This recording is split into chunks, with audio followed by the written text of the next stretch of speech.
Hey, I'm Nate Flax. I'm Noah Longworth McGuire. And this is Talking Lion. Talking Lion is a podcast focused on artist-to-artist conversation. We're primarily artists, a duo called Sleeping Lion, but we've been lucky enough to write, produce, and hang out with so many incredible rising artists since we started our project. Whether it's at sessions or parties or over cups of coffee, we've talked with our creative friends about everything. Music, life, love, and all the subtle complexities that come with being in the middle of a journey. Talking Lion is about hitting record on these conversations and sharing them with you. There's no real structure, nothing really prepared, just friends talking about life and what it's been like and where it's going. A couple reminders before we start the show. First, we have an election coming up on November 3rd. It's an extremely important election, and for some states, you can actually vote early or mail in your ballot. So please, if you can vote, make your voice heard. This election is too important to not participate in. Secondly, we think anybody listening to the show is awesome, and we would love to hear from you. So now we have a number that you can text if you want to reach us. Text us at 914-226-4772. We'll text you back. Don't believe us? Give it a try. Lastly, our face is on a shirt. We have shirts now for Talking Lion with our faces on them. If you want to wear us on your shirt, buy a shirt. It helps support the show, and it shows your friends that you like Sleeping Lion and Talking Lion. You can find these shirts on our website, sleepinglionmusic.com/store. Likewise, as always, any support on Patreon would mean a lot. That's how we keep the show going, and it's a great way for you guys to become involved in the show. Pro tip. Patreon supporters of the honorary Lion tier or higher will get a free shirt. So check out our Patreon, patreon.com/talkinglion, to get involved in the show and unlock exclusive membership rewards. Now let's get on with the show. We recorded this episode with our new friend Frank Kadillac of Neon Dreams. We connected with Frank through a mutual friend, but this was the first time we were meeting him. Some context for this interview. We recorded this remotely over Zoom. Neon Dreams had just released their new single, Don't Go Hating Me Now, off their upcoming record, The Happiness of Tomorrow. They also just released a song called House Party, so go check that out. Compelled by mind-blowing philosophies, Frank Kadillac has driven Neon Dreams to embrace the pop-punk influences of their teenage years to create songs that resonate with a time-traveling energy. So, without further ado, I'm Frank Kadillac of Neon Dreams, and this is Talking Lion.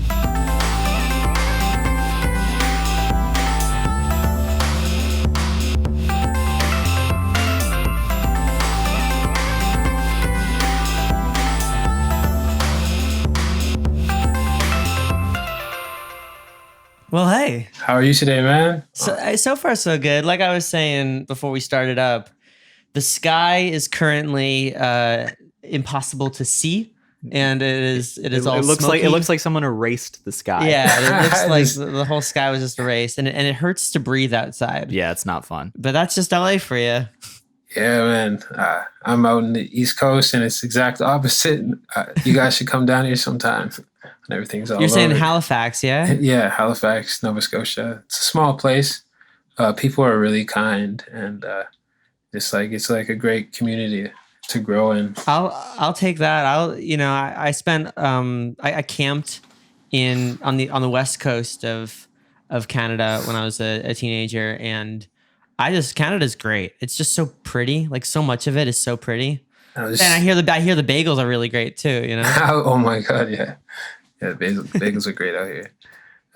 We toured Canada probably like 4 times, and like I haven't seen much of Canada before that, and it's the most beautiful thing I've ever seen. There's not a lot of people out here. Like where you guys live, there's probably more people than all Canada in just your city. But that absolutely tracks. How is Canada handling the corona stuff? Like I haven't heard much from up north, but like, is it as crazy there as it is here?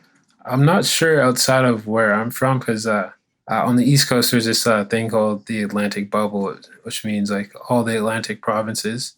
There's 4 of them: Newfoundland, PEI, New Brunswick, and Nova Scotia. So we're allowed to travel within these provinces without like quarantining and doing all that. And there's like party rules and like how many people are allowed to stay with each other. But if you leave the province and you come back, you have to quarantine for 14 days. And anyone coming in from outside the province, you have to quarantine for 14 days. It's like, so it's a bit different here. But so like, and that helped there be a lot of low cases. There's not a lot, probably like 1 or 2. Yeah. Even just hearing protocol is like, oh, right. Like there are countries that have protocols. That have rules. Rules and regulations. Yeah. America didn't do so good with that. Ours, like the US is pretty much just like, okay, we're gonna lock down for 3 weeks. We're gonna give everybody $1,200, and then do whatever you want. And if you die, we don't give a fuck. Like Yeah. it's been really bad. No. And then on top of that, like, there's a respiratory disease going around, and now we can't even breathe in Los Angeles. But at least we all have masks. At least we have the masks. Yeah. That was a big step for Yeah. America conceptually. We're gonna need them regardless of coronavirus because the air quality here is getting bad. I was seeing there was a tweet of like, I think it was Oregon, where like everything was orange. And somebody was like, could you imagine trying to explain this to yourself a year ago? Like, oh, no, we're not wearing the masks because the sky is orange. Right. What? You're like, funny. oh, there's something else on top of the sky being orange? Crap. Okay. Sick. Are you Canadian? Like, were you born in Canada? Yeah, so I was born in Canada, but my family before me is Jamaican. And Cool. they went to America, then came to Canada. Where in Canada did you grow up? Was it in Nova Scotia or? It's pretty weird. I didn't really like grow up anywhere until I was 13. So like my mom had me, she was 17. So like Wow. she got kicked out of her house like since she had me, because like that thing was like bad back in the day, and so I was bouncing around like city to city in Ontario. So Ontario would be like central where Toronto is. So I was born in Ajax, Ontario, and so we bounced around city to city. I even lived in Detroit for a little bit as well, because it's right on the border from Windsor, Ontario. Across the border is Michigan. And so I lived out there for a little bit, and then finally, I forget the whole conversation now, but I remember my mom's just like, we got to get out of here and go somewhere that we can just grow up like in a good area and not be around all this craziness all the time. Because like we just live in ghettos all the time. My grandma just moved to Nova Scotia 6 years ago, and before we came down, and she's just like, this is the greatest place. Like everything's so calm. People are easy to get along with. And I mean, like, there's problems everywhere in the world. There's always going to be assholes everywhere. But this place, there's not a lot of them compared to everywhere else. And then what do you remember from the moving around? Like, was there like, because I know you were young, but were there things that kind of like felt out of place? When you're young, I think you think it's normal, and the only thing that felt weird is like, because when I was always this new kid in town, like it's just like an easy target, and like that was like the worst part about it. But the plus side about it, I got to know so many different types of characters. Like everywhere I went, like I'm not like sizing up people, but like it's just like I've met so many different types of people that I understand when I meet somebody, like if they're holding back pain, because like I had like 10 different friends that went through the same things, and I can talk to them and cheer them up a bit. It's just like a cool perspective on life, just moving around that much as a young kid. I feel like, and it doesn't necessarily always happen, but like one of the things about growing up is like gaining empathy. Like you've gone through enough to be able to see it in other people. Yeah. Oh. I feel like that. I grew up in New York. So I mostly hung out with people older than me. So I was seeing them going through things that I wouldn't go through yet, or friends wouldn't go through yet, but just sort of like, I don't know, distantly recognizing, oh, that's what that pain looks like, or, oh, that's what that joy looks like, or, like almost studying it, Yeah, no, that's you're completely right about that. It's like you get to study the human condition in a way. Yeah. Which almost makes you more human. I think caring about somebody is very special, Yeah. And I think being exposed to like a variety of people, I think like that's one of the things you're talking about, like being exposed to different, even within a country, like there are so many different regions and cultures and variety of culture, even within like what you might think of as a monolithic place like Canada. So I'm sure bouncing around even within a small region, you got exposed to different like cultural influences. Yes, 100%.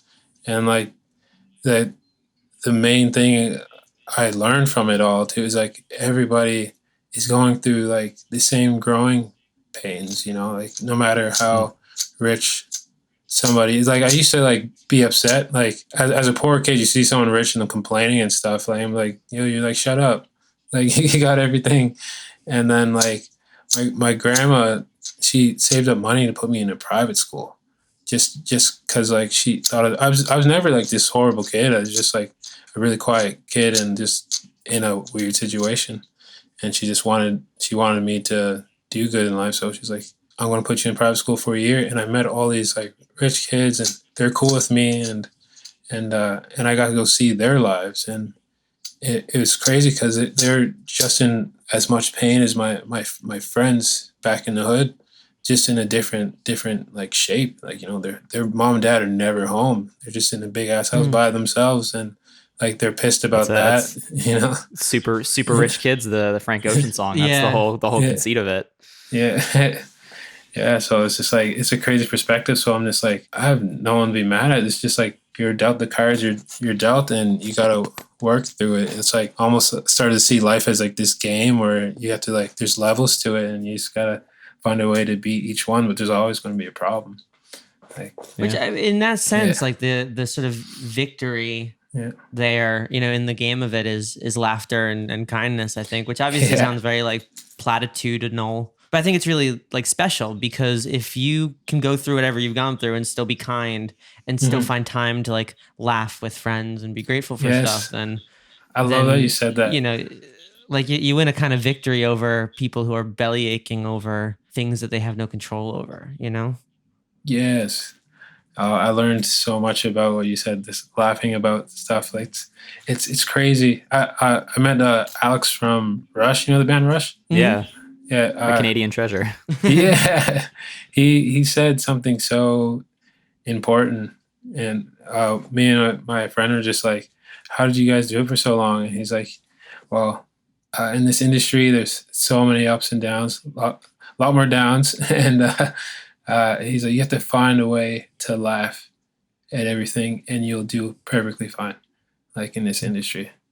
And that's all me and my friends do. We laugh at our own pain. Like we had like 3 tours canceled on this huge, massive tours that were supposed to change our entire life. Like I remember we started a tour, it was like 8 dates in and like we were getting crazy amount of followers and then just this whole thing just hit the fan. And were you headlining or were you supporting? We were supporting. And yeah, I remember a friend of ours when this whole thing started was like freaking out about like their tour, and we were all like, "Oh, there's nothing to worry about. Like it's all gonna be fine." And then it turned into this whole crazy thing. Yeah, no, it's wild. And the first thing that me, Adrian, our team does is just laugh. We're just like, that's hilarious. Another tour is gone. You guys are cursed. Like just making jokes. And then like we just feel better about it because like you see, that's just life, you know. You can't let those things take you down. Like we've had things happen to where we're even being raided by SWAT teams like randomly, like and we chose to laugh about it and look for something positive and can you tell me more about that experience? Like why did that happen? Okay, so we were before Neon Dreams were really that big. We were producers and we were contacted. Well, our DJ. There's 4 of us, and one of us was DJing for a hip hop act, and then the hip hop act was opening for Waka Flocka, and then Waka Flocka, he heard our music because our buddy Corey, which was part of our group at the time, he's still with us. He just produces behind the scenes now because that's the life he chose, and we support that. And Corey forgot his charger in the venue for his laptop, so he ran back, and then Waka's DJ Ace at the time, and he's like, yo, I heard you make beats, blah, blah, blah. Waka is trying to do some like EDM stuff. And this is like when we're making like trap, EDM, all kinds of random stuff. Like we were just kids, right? Like we've been doing this since we're in high school. So we're just like messing around. Did you guys meet in high school? Yeah. Cool. In high Cool. school. I love But- that. So this is us new to the music world, just messing around. We've already been in bands and stuff before, but this is when like electronic music just started popping off and everyone's flipping over to computers. And so he loved us so much, and his manager stayed in touch, and he's like, "Yo, we're going to Montreal. You guys should come down, play some of your demos, and watch the show, and we'll kick it." And then they said that a day before the show, and I don't think they realized that Montreal is like an 18-hour drive from where we live. And we're just like, all right, let's do this, boys. Like, Oh my God. this is like, we all got $40 in our bank. Like, we're just like, all right, let's combine this. So we're going to get like a hot wire hotel. We're going to pack into our drummer, Adrian's Honda Civic. And then we're going to go straight to Montreal and get a $50 hotel. And, that was the biggest mistake. Don't ever get a $50 hotel in Montreal. I guess you get what you pay for, right? Yeah. Well, we thought we were slick. We were like, this is cheap. Like, we're going to do great. This is awesome. It's a big opportunity. And like, we drove there. We didn't stop. Well, we stopped for gas. That's about it. And we got there in like 9 a.m. The trick is what we do when we get hotels is just like two of us walk in, and then you get the room, and then the other few come in after, and then we just sleep on the floor. Some will sleep on the bed, whoever really wants it, and we rock paper scissors for it. Anyways, Good strategy. So just to give you like a vision of it, it was me. I'm 6'2". Corey at the time, he's like 300. He's like 300 pounds. He's 6 foot, and he has big dreads. And then Adrian, he's indigenous. And we brought two of our other friends. One was like 6'8" Russian, and the other guy was one of our best friends from Iraq that was down for a while. And we're just that's the mixture of people in one room. And then we got in there, we realized how shitty the room was, and we're like, okay, this bed is like, it's not even a double; it's like a single, and it's you can throw it in the air, and it could it would float. Like, that's how bad it was. It's like a baby's bed. So we're like, all right, let's get out of here. Let's get the hell out of here. Let's call our parents and see if we can get a better room, like at a Delta. Delta is a good hotel in Canada. I don't know if you guys have that. We have the airplane, I believe. Yeah. So we get a knock on the door, and we're like, we're going to leave this place anyway because it's so bummy. And I'm pretty sure there's a strip club that was right next to it. And we're like, okay, we're gonna get kicked out, but that's fine. We'll just walk out. That's cool. And then we open the door, and I'm sitting right next to the door. I'm like leaning against the wall next to the door, and then all I see is a gun, like right next to me. But I thought it was a joke. Oh my God. Because my buddy opened the door, and he was like, "Is this a joke?" And then he was like, "Wait a second." He's like, "That's a gun." Because my buddy from Iraq, he's been around it all the time. Their life is different out there. And then, and he just slammed the door on the guy. Like, he just like could have broke the guy's hand. Like, that's how hard he slammed it. And then that's when I knew it was real. And then the guy started yelling in French, banging on the door. So we were like, "Holy shit, we gotta get the hell out of here." We went to go. We tried to jump out the window. And all the windows were barred. Every single window was barred. I was like, where the hell are we? This is messed up. And then we go to, only thing that you see in the movies, they take like the bed and chuck it over top of the door. And that's what we did. We took the bed. And then Adrian was already under the bed before we did that. He was like, how the hell did you get here so fast? And then we went to the bathroom, called the police, and said, someone's trying to kill us, and we need you to come here ASAP, please. So, just like panicking and shit. And then they're like, all right, we will be there shortly. Just we'll call you when we're there. Like, all right. Like, it's like, my buddy's like, hey, just stay on the phone with me or something. Like, as the guy he's just nonstop banging on the door. And then And he I feel was like I was like just describing what all y'all look Yeah. like on the phone, being like, okay, we're the ones calling. Like, yeah, yeah, and well, then I guess Canada is different than the yeah, U.S. in that regard. yeah. So we were waiting for the call, and we got the call, and they're like, "Are you in this room?" And we're like, "Yeah." He's like, and then they said, "All right, well, come out with your hands up, and everything will be fine." And we're like, "What?"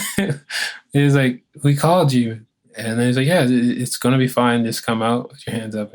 And we have no other option. I guess they're on the phone. They told us to do this. Like, this will be fine. And then we go. Well, Corey goes out first. He has the phone in his hand because he's the only one. He's the only person with the working phone. We had again, we were broke kids, and all you see when he puts his hands out, you see lasers on his hands on the front and back, and then like, drop the fucking phone. He's like, fuck the phone, and threw the phone. And then he came, and they grabbed him, put him to the ground, and cuffed him. And then the same thing happened to all of us. It looked just like a Call of Duty game.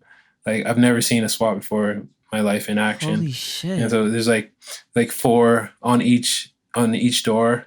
It's just two, one hallway, right? So there's 8 of them, and they're just all pointing their like whatever rifles at us. And I don't know much about guns, but it was like the craziest experience. And they just threw us in the back alley, and then went through our rooms, destroyed all our shit, and broke off all of like the panels in Adrian's car.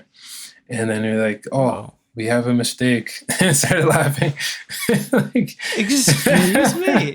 Yeah, like they're like, we got a call that you guys came in here with weapons, an anonymous call, and we're like, who the hell called? And this happened in 15 minutes, just so you know, of getting into from like Holy when we got there. shit. Like, it was the quickest thing that ever happened. It was super weird. But Did you get compensated in any way for it? so this is where it comes in, where like something really bad happened, but there's something positive around the corner. We were all like stressed, and Adrian was like puking, and we're like, I'm pretty sure he's still traumatized about it. And we're like, we can either go and show our demos to Waka Flocka and go watch him play a show to 10,000 people, as we never experienced anything like that, or we can go and talk to the police and complain to the news and stuff, and because they never read our rights or anything. And we're like, fuck it, let's just go to this show. Like, our lives won't change talking to the police, because like that's how it is in life back then. Now it's different, but like, we go to the show and we have potential to boost our careers and live our dream. Let's do that. And we did that. And then we got there. We showed Waka Flocka a remix to, was it 50K? You can find it on YouTube and all that. It was on SoundCloud. Back when SoundCloud was like big, but it's 50K Neon Dreams remix. He played it. This is when trap and EDM started like going. Yeah. Right. This is like the beginning of it, and he played that remix, and he heard it. He loved it. He's like, "You guys are crazy." And well, he got us to meet him in a strip club first. Not the same strip club next to us, but it was pretty funny. And we told him this story. He said, and he's just like, "Y'all crazy." That's all he said. But I'm assuming he's done crazier shit. So Sure. yeah, but yeah, he loved it so much. He played the song. He brought Corey on stage, because there's 4 of us. He didn't go to bring all 4 of us on stage, but he brought Corey on stage. He played our song, and I've never heard a roar in a crowd so loud in my life when a drop hits. Because like, so awesome. So that was our first introduction into anyone knowing who we were, and then he signed us as producers and all that back. That was like 4 years ago. That's when we were doing all the EDM stuff. But yeah, have you done stuff with him since then? No, the dynamics of the group has changed, and we all found like our path, like our callings, and like, we're super cool with him though. Still, like he's if he calls up and asks questions, or asks for favors on like mixing and shit, like, we're there. But that's awesome. Well, and it's the stories like that kind of make this thing like this special weird journey that it is. Like, I think that the reason we even started the podcast was because I love the story. It's like, obviously not stoked that you guys had rifles in your face, but like, you know, the broader idea that everybody's living these weird lives, like that these crazy things, you know, some crazier than others, but these crazy things happen, you know, and these are the stories we tell our friends or like, you know, future spouses or future kids or whatever. I think, you know? this show is all about artists. And I feel like there's something really special about like you guys just had this crazy thing happen to you. And all of your first thoughts were like, let's go to this show. Like, let's see where this takes us. Like, there's a potential here for our art. And that's like a kind of insanity. I think it takes a certain kind of crazy to be an artist, to like put your dreams and your art above anything else. But I think that's why artists are some of the most fun people to talk to, is because they all have this particular brand of I'm not even going to say insanity, because that kind of has a negative mental health connotation, but like a brand of focus and boldness, like, and bravery. I won't go into the whole thing, but the only time I've ever been like stolen from and then gotten the shit kicked out of me was when somebody stole my backpack that was completely empty, save for my journal that had the songs I was working on at the time. And I got it back from the person who stole it from me, and in the process got the shit kicked out of me. And I got the shit kicked out of me for a journal. And then one of our teenage fans pepper sprayed someone. Like Nate was essentially saved by a 15-year-old girl. A 15-year-old girl with in a mace. Sleeping Lion shirt. In a Sleeping Lion shirt with mace. We live weird lives, hilarious. You know? Yeah. No, I was talking about that with my manager, saying that us artists are completely insane sometimes for like the things we do, like, but it's like a good kind of insane though. But I'm relieved that the story does have a happy ending, and even, you know, the middle parts of the story, you know, like my brain, especially with, you know, everything happening in the news and in, you know, like American news, it's been such a problem. Like when you told me that you guys called the cops, and I kind of made this sort of offhanded joke, not like a joke, but like, make sure the cops are coming and know that y'all are the ones who called, because there's been so many like situations that you know, throughout the history of America, but very recently it's become like so obviously, painfully, you know, obvious that there is a police power problem. I saw your video talking about Black Lives Matter and about your experience growing up, and this sort of this ongoing conversation you had with your mother. I'd love to know more about what your experience has been like, especially traveling and moving around as much as you have, and how you feel about everything going on right now. Like I said before, like, you don't really understand that it's things are wrong as a kid until like you're told. You know, you're just like, and I when I told that story on my Instagram, I really just wanted to give an innocent perspective, because like I didn't find out about the whole movement until a little bit after, because I went away up north just to hang out in a cabin, just to get away from life, because like there was so much going on and everything is canceled, and I was like, all right, I'm just gonna go chill for a bit. And then I came back, I was like, holy, this is wild. And and I'll be honest, the way I lived, and because of the things I liked, I was pushed into a different kind of box, with like including my own race and just my own like manhood, everything. Like, it's just nobody like wanted me. It was like, it's just like the weirdest thing. But I wanted to give a perspective from somebody that's completely innocent, because all I saw online was just like people like they're protecting somebody, but then other people were coming up with facts of why this person was justified to be hurt or killed. And it's like, this is ridiculous. And I was like, all right, what about someone that literally has nothing to do with anything and is just born, and like I'm a new kid in school, and I have these friends, and then I hang out with them, and then I'm not allowed to hang out with them anymore because their parents doesn't like my kind of people. And it's just like really confusing as a kid. And I had so many friends that parents had to like explain it's because you're black that they're acting like that's the reason. It's like as a kid that makes no damn sense, and it's like I'm just walking home by myself and still happens to like not so much now. It's a lot different because of the stigma but like a year ago people are still driving down the streets yelling the n-word at me for no reason in the middle of the night, and just like and as a kid getting chased by a group of people for no reason is really traumatizing. It's not funny, even if it's their way of bullying. Like, it's different. And I really wanted to push that.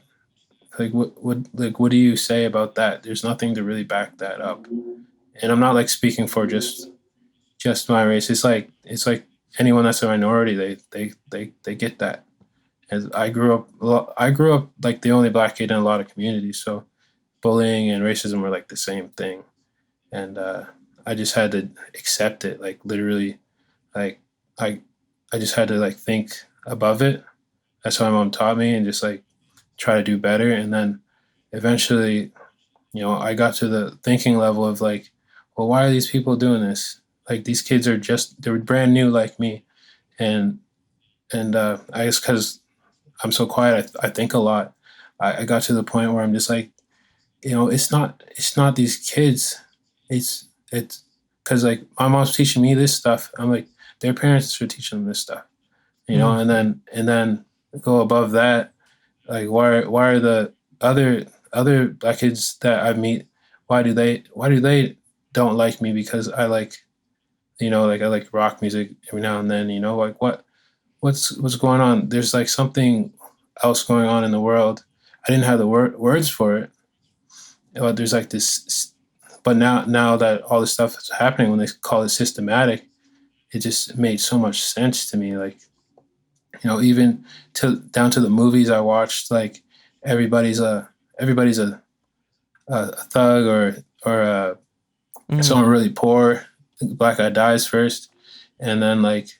And the cops are always the heroes in those TV shows or movies or whatever too. Yeah, and it's like that's what we're looking up to in the media, and then that's what other kids that aren't black are seeing, and then they're scared. Like people, like as I got older, I'm like 6 foot. I'm so happy I was 6 foot at 13 because people stopped messing with me. But like it was like people just walk across the street because like they're scared as hell of me. People think I'm an asshole until they met me, because like it's just like, there's this whole stigma around my race, and it's just super. I'm going off a little too deep, I think. No, I asked. I really appreciate it. I used to be scared to like kind of talk about stuff like that publicly, like the hidden kind of racism and stuff, because like this is the talks I'd have with family and stuff. Like they're like kind of like, you don't talk about this stuff because we don't want you to get hurt. Like it's like that's another perspective. Like there's so much like hidden stuff that like smart people notice, like you guys. Like I don't like down to the movies, down to the like I notice it through media and stuff, and I notice from moving a lot that everybody consumes the same kind of media, and it kind of like gets like I went back and watched all the movies I watched as a kid, and it's a lot of like heroic overcoming stuff, and like that makes sense, and that's like I make music like that, so you are what you consume a bit, if you think a bunch of people, you consumed a bunch of media that makes one type of person looks like a piece of shit, then like a lot of people will think that, and it's like that's a lot to deal with, I think, for anybody. I think that the current like world climate and administration has really exacerbated a lot of the negatives that have always been there. And it's not even like, like a comparative, but like there's also been a rise in anti-Semitism. So like as a Jew, I'm like, oh fuck, like this is how we were portrayed in Family Guy, and this is how we were portrayed in in The Simpsons. Yeah. And and now they're drawing swastikas on the sides of temples, like That's wild. Yeah. even somebody today was like, do you remember when somebody said something awful to you in school and you had to like let it slide? And I remember like a teacher like implying that I was good with money, and then when I was like, why did you say that? Yeah. Her sort of stuttering or like, I just filed that memory away, like I didn't even it didn't even sit with me. But that's the thing, is like there's stuff, as you said, there's always stuff. And again, like bigger fish to fry, like the Black Lives Matter movement has been so powerful, especially in the last couple months. We were protesting and seeing on the ground just like what change could really look like. But just the way that like racism and anti-Semitism has been exacerbated, like over the last year has been, in the last 4 years, 100%. has been wild. Yeah. And when I'm speaking about stuff, dude, I was speaking about like when I was a child mainly, because I've seen a lot of change with everything in media and stuff as I get older, and like it's amazing. It's honestly like the best thing about what happened with it. Like the first thing I took in was like, I'm like, holy crap, kids aren't gonna like feel the same way that I did. And I'm not talking about like just like black kids. I'm talking about like every kind of race of kids. Like, obviously, shitty people are everywhere, but it's just going to be amazing, because like that's like one of my goals is like an artist is to help kids going through the same shit I went through in life, and, not feeling like they have a voice and stuff. Not just any race. I mean, like anybody that feels horrible. I mean, like if I didn't do music, I'd just be a teacher or something. Like, yeah, I love that. But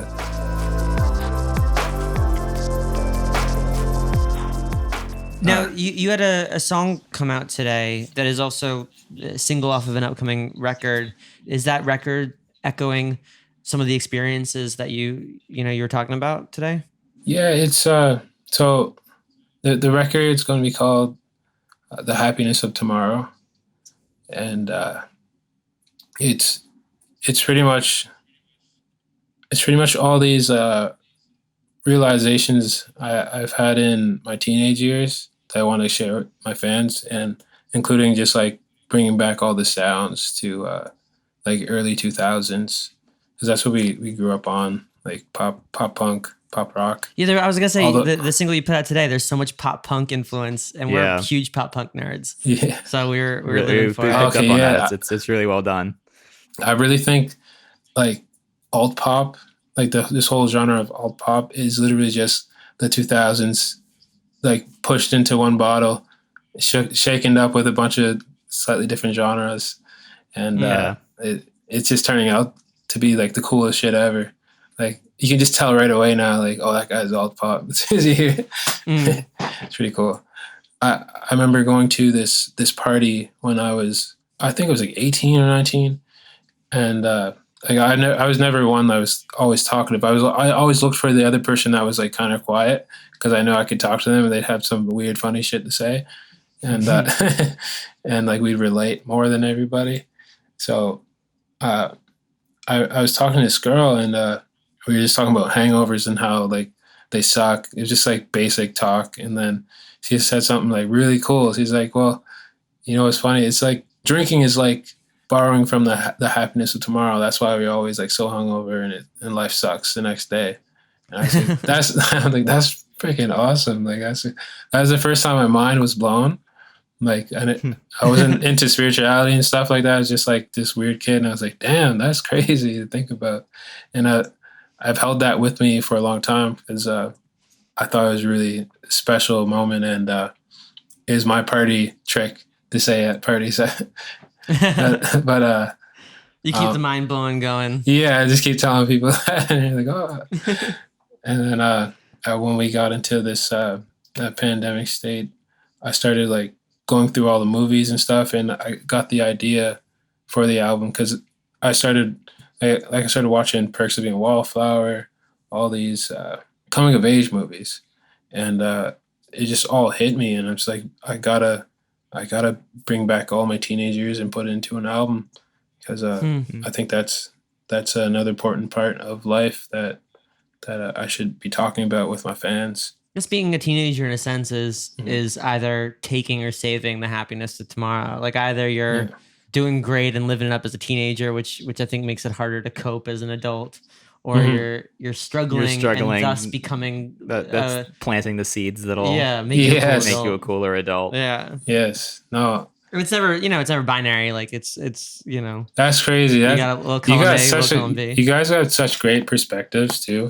I want to say that because you just say stuff that I think about a lot. It's like, yes. I appreciate that. Yeah, likewise. I mean, I already consider you a new friend, man. Like I feel like we're all sort of vibing at a very similar frequency, just about like how we think about music and art and life. I talk about this a lot. Like I joke around that I'm a time traveler, like that my job is to sort of like go back and forward. Like I'm either projecting a future that I want, or I'm like revisiting a memory.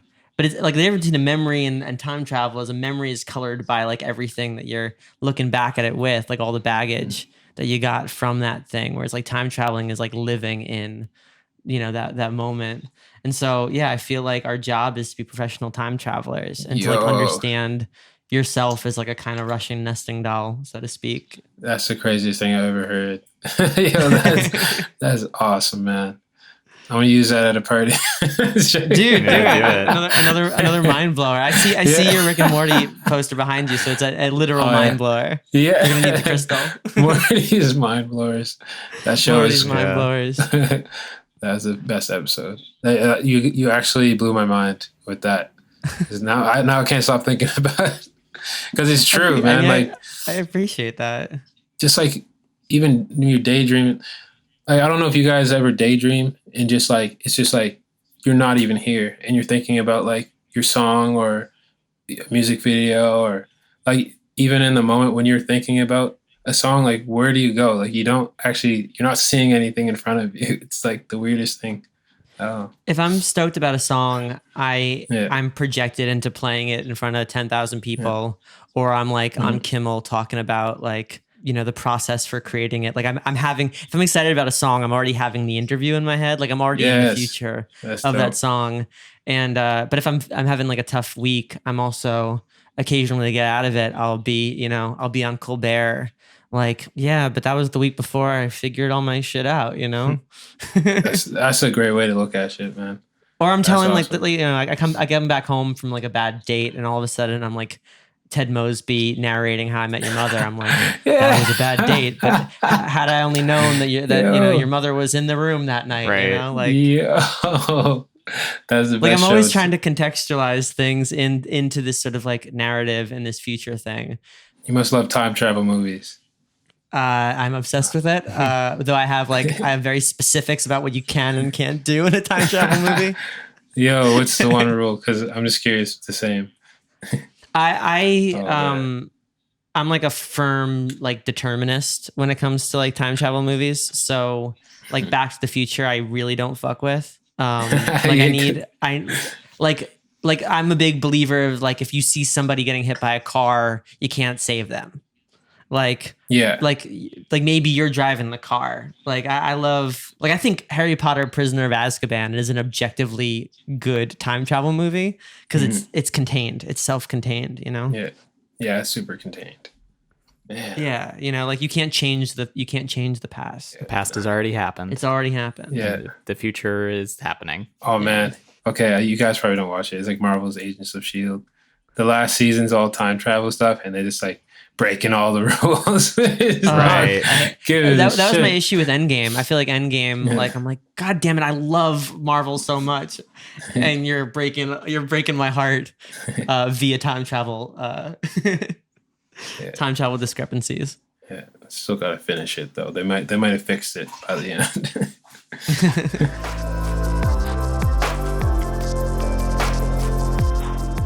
I want to say I really like the single that came out today. Don't Go Hating Me Now. It's very, very good. When you go up the octave, like in the pop punk sense, I lost my shit just a little bit. Yes. But we used to be close. Now we're just missed calls. I thought I heard you say don't go. And I believe you wrote it with our friend Scott Effman.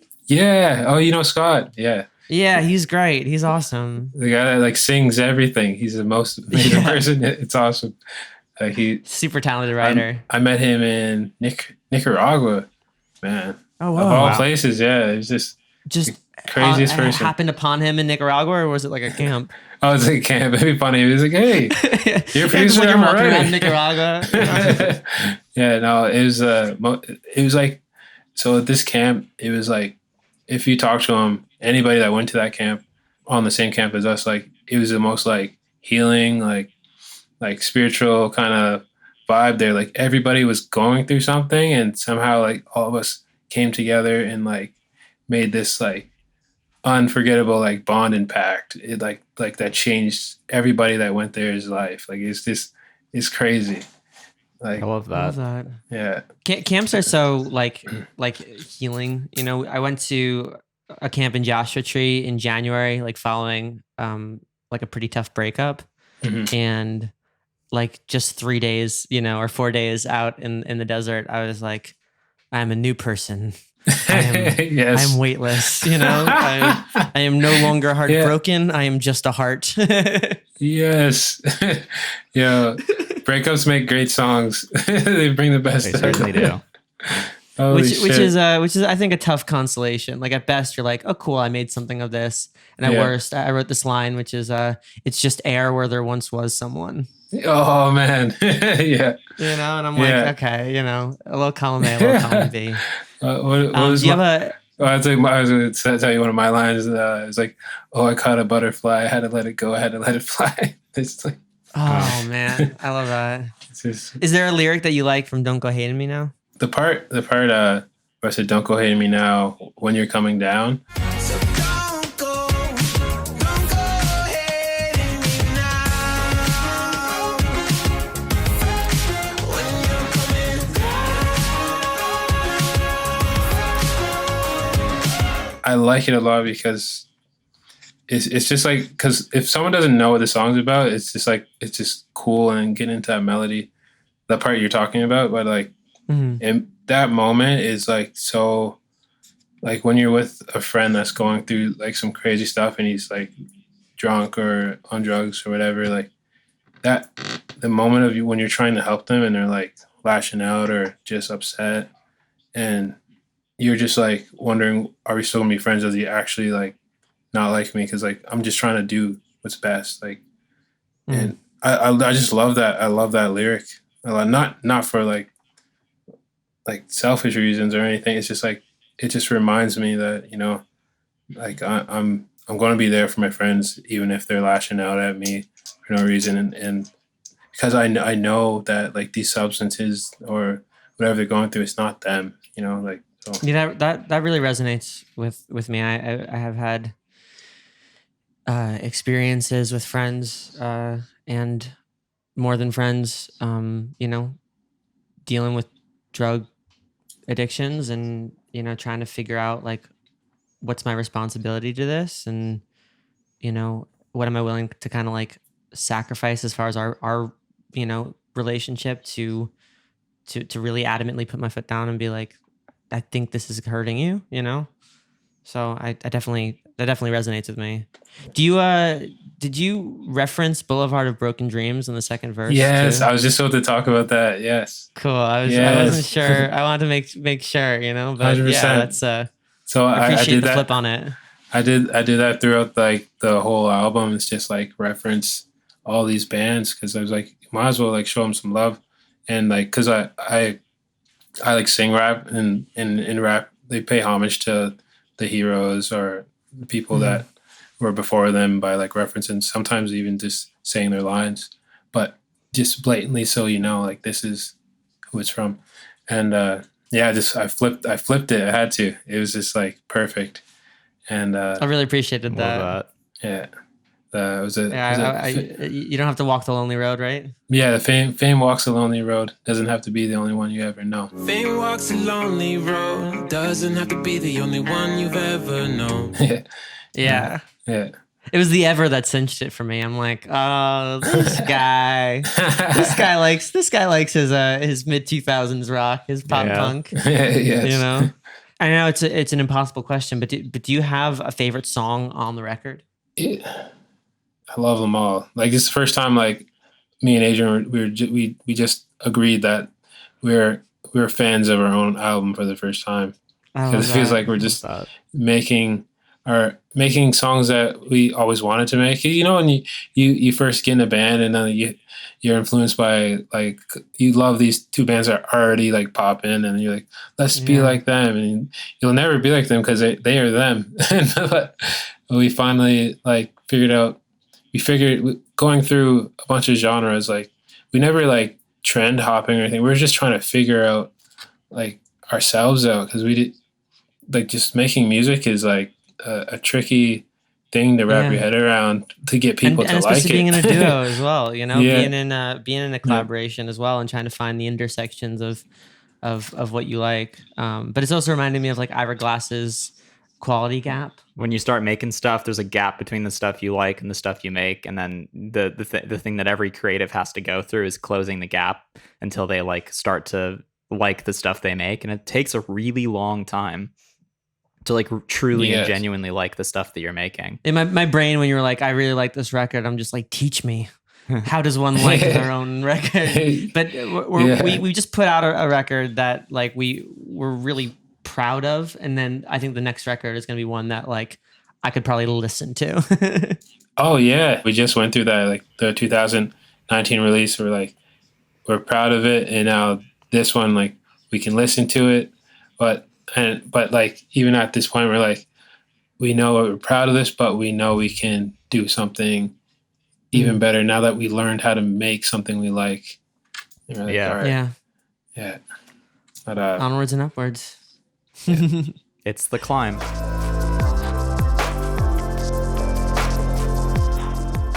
Are you ready for the question round? Yes, let's do it. All right. First question. What is your phone background? Phone background? Let's see. Oh, it's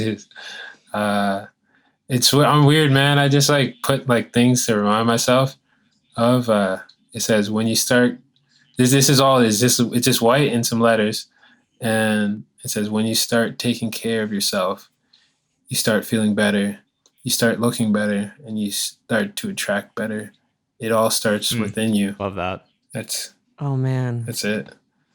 my mom told me actually after my breakup, like I was having like some skin problems and like really bad gastrointestinal issues, and also just like a mess of a person. And my mom calls me and she's like, I want you to go to a gastroenterologist. I want you to go to a dermatologist, and I want you to go to a therapist, because when you're healthy, you'll meet healthy people. Yes. And I'm like, that's huge, Mom. That's a lot. It all starts with self-care. It's pretty wild, man. Like, 'cause I know you're talking about frequencies, but earlier, and I caught on to that. And you learn about like the energy you put out and how it actually comes back. Like, it's crazy, like just like a magnet. And like, I remember just when I first heard about like when you're like, you're mad, you stub your toe, and then like you carry that energy throughout the day, and then all these little things keep happening. I paid attention to stuff like that. And the next time I like hurt myself, instead of like getting mad, I was like, all right, I want to take a deep breath. Today's going to be good. And then like that energy like released, it's like, and then all the positive things start attracting back, you know? It's pretty cool. Well, it's all filtering too. You know, I don't believe in manifesting as this sort of like universal or like destiny or like the universe listening to what you want, but more like if you are able to articulate what you're actually looking for, you're going to be able to filter out all the stuff that you're not looking for, as opposed to sort of getting lost in the weeds of the whole thing. I think that's tough too, because of like, we are people who like very often live in the past. For a job, we have to time travel and live in the past. That, yeah, sometimes I have a hard time, I think, controlling my focus. You know, like I'm not here, you know, and I feel like I can only really get stuff done when I'm here. And I spend so much time just being elsewhere. If, you know, not to be cryptic, like elsewhere being like a memory or a projection, you know? And so, there's a lot to be said about like being healthy and enjoying now and finding kindness and laughter, you know? so that like you can be more grounded and then make like this like the right decisions to kind of move ahead. I really like your background, man. It's not weird. I think it's great. Yeah, it's a good it's- and it's like Good reminder. with stuff like that, it's like mantras are really important. Like with things like that, it's you kind of have to remind yourself all the time because the human brain is so good at forgetting. And just having something on your phone constantly being like, hey, are you taking care of yourself? Are you drinking enough water? Like, I think we kind of need... Are you drinking enough water? We need that repetition to like really... I need that one. Like spiritually connect with the stuff that helps us. The next question is, what do you have a non-musical hobby? Non-musical hobby. Right now, I've been boxing a lot. Like, that's fun. It's training. Just packing up all your stuff? No. It's like I've been in situations where I was getting hurt, but I've never been able to like protect myself. So it was just like really cool to learn that one skill, to learn how to spar in a ring with somebody, like getting punched in the face for the first time. It's like on purpose. It was just like really weird. I was like, but then you're like, I paid for this. I paid to get punched in the face just now. Someone hit me in the nose. I was like, what? and then, but then you just get used to it, and you're like, it's okay. Like, you know, I can if I'm ever in this situation where I have to like protect myself, like I don't feel bad. And plus, I'm still working out and learning something that could potentially help me in life is like, it's amazing. So I've been addicted to just boxing right now and just training. It sounds cathartic. Yeah, that's great. Yeah. Do you have any skills that you would like to have? So many. Something you wish you could do. So many, man. Basic and real. Like, I wish I could play the piano. It's like, a lot of my influences that are really great piano players, like, you know, like One Republic, Coldplay, like Jack's Mannequin. Yeah, those guys. Like, I just for me.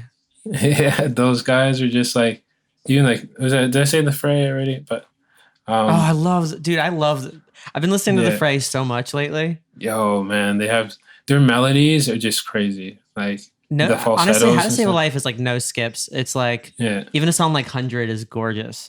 Yeah. Oh talk about piano playing. The piano intro on 100 is insane. Yeah. Also, the second record, you know the song Say When? Yeah. Say When. That song, yeah, it goes so hard, and nobody talks about that song. Two hands will comfort you. It's like so crazy. Like, he goes so hard, and nobody talks about that song. That song's so good. If you listen to About You, it's heavily influenced by the Fray. They have this, what is this song called? We Build, Then We Break. So, that song is so good. So when I was listening to it, I was like, holy shit, like how come nobody else has a song like this? I never heard a song like this. And so you listen to We Build and We Break and listen to About You, you'll see like the similarities with the break beat and like cool falsettos and like the ominous sounding bass and stuff like that. Like, and the record used to sound more like that. I was like, I can't do that because like I ain't trying to like remake their song, so I have to switch it up a bit. But oh man, like the Fray is like one of my favorites, and I'm trying to figure out more ways to like put pianos just to pay homage to like that era in music as well. Like, because it's hard to make piano sound cool, and those guys made it sound freaking Chris awesome. Martin knows how to make a piano sound cool. Brian Tedder knows how to make piano sound cool. Isaac Slade, Isaac Slade knows how to play some chords. Isaac Slade's like piano counter melody in Over My Head became Closer by the Chainsmokers. Like they're getting writing points on Closer by the Chainsmokers. And all of it, you know, for having the dun dun dun dun dun dun dun. Like, just I aspire to have just like that level of like piano counter melody, clout. Yeah, yo, really though. like imagine your piano counter melody. Your piano counter melody on a hit song breeds another hit song. Yeah. Like, goddamn, that's so cool. Like, yeah, that's pure skill. Also, Look After You on the first record. Oh, be my baby. Oh, Oh, it's so good. Yeah. I'll look after you. Like those It's the bridge melodies. that I'll look after you. Oh yeah, the soaring melodies and shit. Yeah, And- with the strings coming in too. Yeah, no, For man. anybody listening who are like, what the fuck are they on about? I'm like, listen front to back the first 2 records by the Fray. Okay, Just, like, do it. literally, there's like 3 bands that I can listen to, entire records, and I guess it was in some way they're all healing records for me. But like, so the Fray, like this, the Fray self-titled, and then How to Save a Life is the full record. How to Save a Yeah. Life. Yeah, so that, and then there's a Rush Above the Head, Coldplay, and then Oh yeah. Linkin Park, Meteora, and Hybrid Theory. Oh, man. That's it. Oh, I'm man, just those like, are perfect records. I was just like, when we how? would have to play How? shows back and forth from like New York to Boston, we'd pretty much just like start the drive and put on all of Minutes to Midnight. Oh yeah, that's Uh, a great record too. Oh my God. that was for me like the link. Like I loved Hybrid Theory, but like Minutes to Midnight was the one where I'm like, oh man, like that's I could write a song. Like that's a song. Like Shadow of the Day and like leave out all the rest or whatever. I'm Mhm. like, oh man, I could do this. Right. Like, Yes. or what I've done, I'm like, oh, I could definitely do that. Let's do it. Like not like I could beat it, but just like, oh, like I can see how that works. Right. I can see why you. There's would a write piano that. in it. Yeah. Yeah, no, it's super wild, man. It's just Oh like man. I can't wait.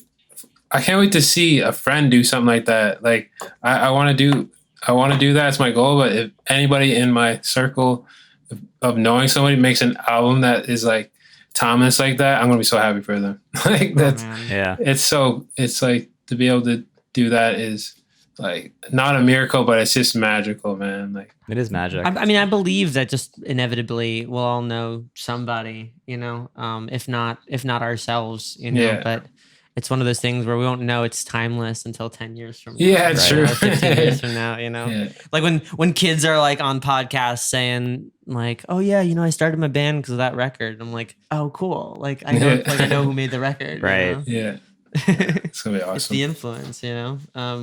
Next question, very important question for the podcast. Would you be a pirate?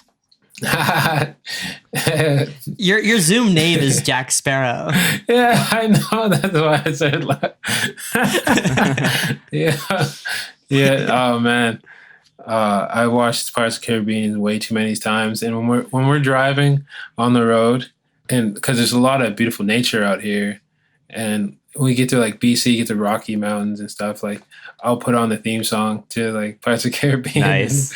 That's great. I love that. That's great driving music. Yeah, it's like we're on an adventure.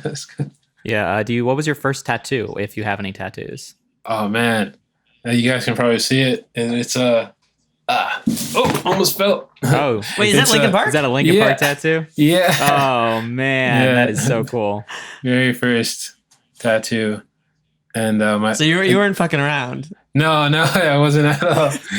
I love those guys. Like I was the kind of guy that just loved people's music, and like I didn't like try to like be a super fan and like be on all the boards and comment on stuff. I just loved their music so much, Right, Because yeah. it just hit me, and that's what kind of fan I am, like with music and stuff. Like it's just it's such a beautiful thing to be able to do what we do, like make Yeah. something out of nothing. And it's like we're giants just trying to catch a shooting star, like Yeah.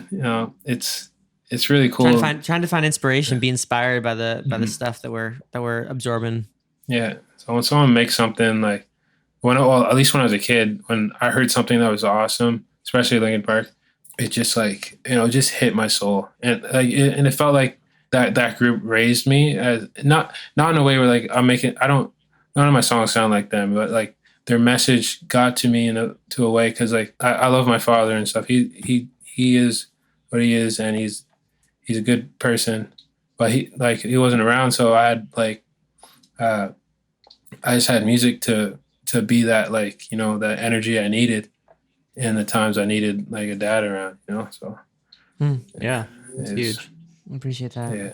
I feel like music was my way of connecting with my dad, because he loved like prog rock and stuff. Yeah. So, like he didn't necessarily like fuck with a lot of the new stuff that I listened to, but like we could talk about a Yes record forever, Mm-hmm. Yeah, no, I feel that. That was a DJ. Some of my earliest memories are my dad playing guitar, and that was like I was just fascinated. I would just sit for hours and just like stare at the guitar, and Yeah, like be completely transfixed, like it was some kind of magic. Like music is Yeah, truly it is. a special. It's magic. I swear it is magic, man. It's messed up. It's messed up. I remember playing my first show that was like to like a couple thousand people, and there's like the way people, even if it's like a small show, you're not like playing like Rock Ham Ring, right? But Right.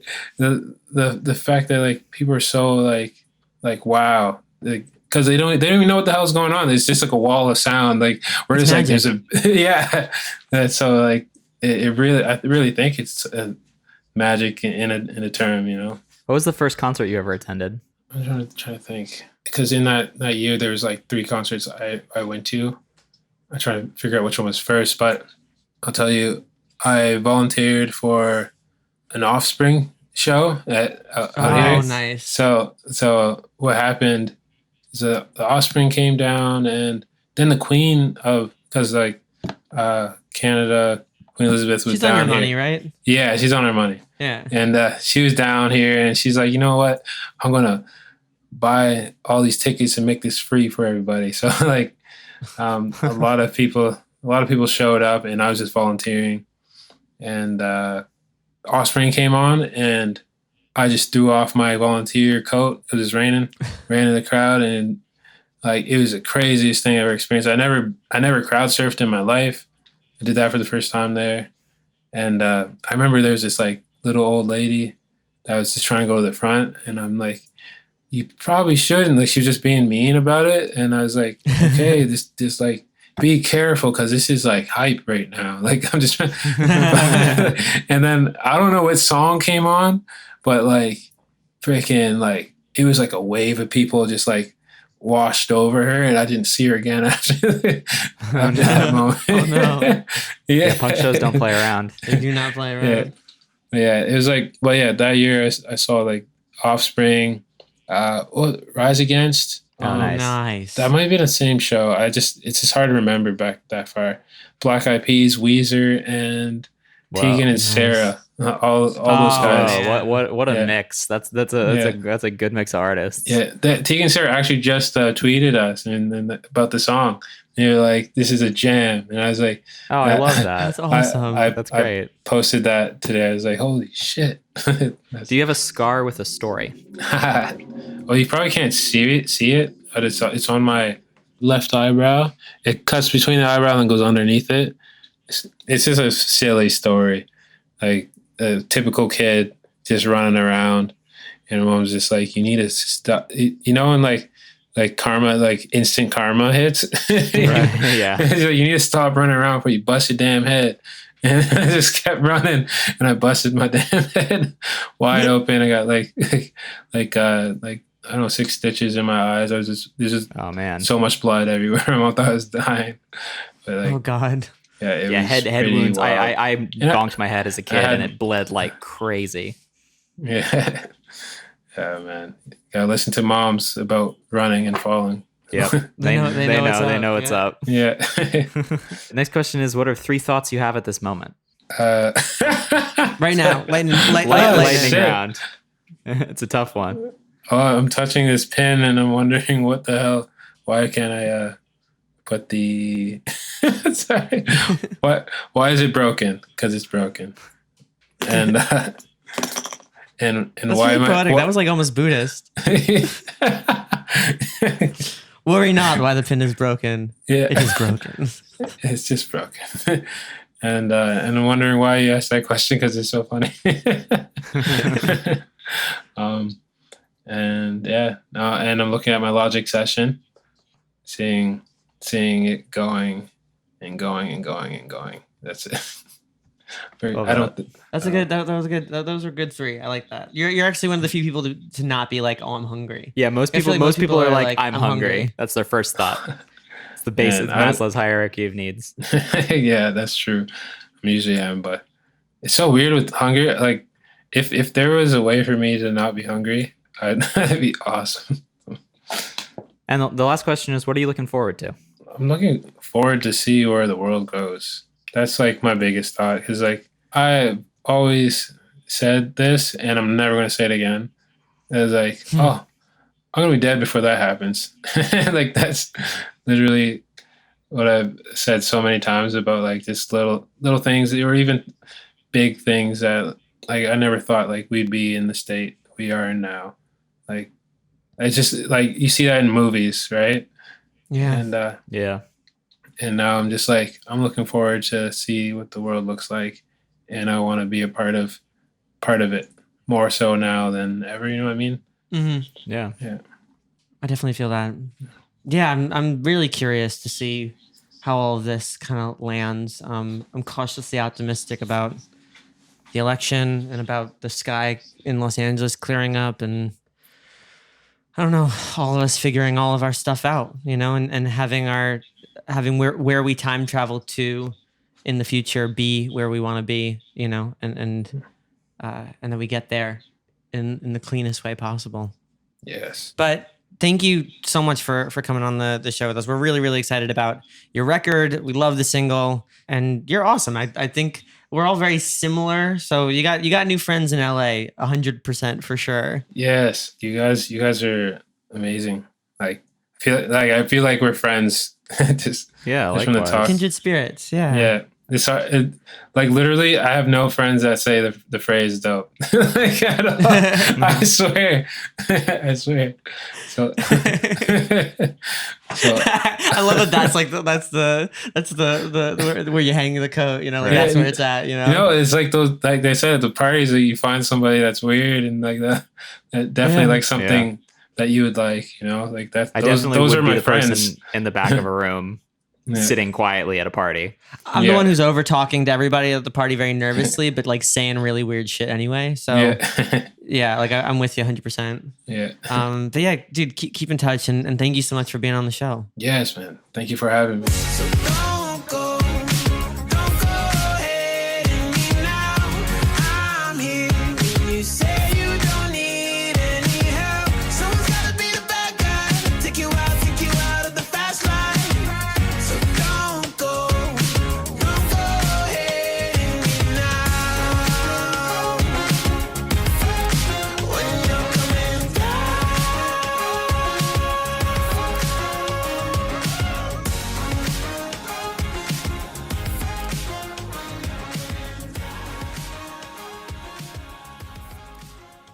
We would like to thank Alan C. for supporting Talking Lion on Patreon and Isotope.